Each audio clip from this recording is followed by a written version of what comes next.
In today's video, I will guide you on how to turn on hardware acceleration in Chrome.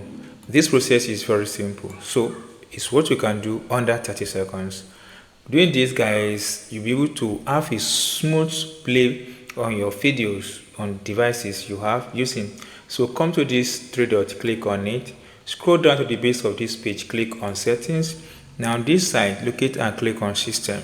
Now other system, here the second option here that says use graphic acceleration when available. So if you use the new version of Google Chrome, that is what you see. It performs the same information or the same as hardware acceleration on your PC. So tap on this button to toggle it on, then click on this launch button to make these settings effect immediately. So that's all, guys. You've been able to enable or turn on hardware acceleration on your Google Chrome browser. If you get this tip and have not subscribed, please subscribe for more updates like this.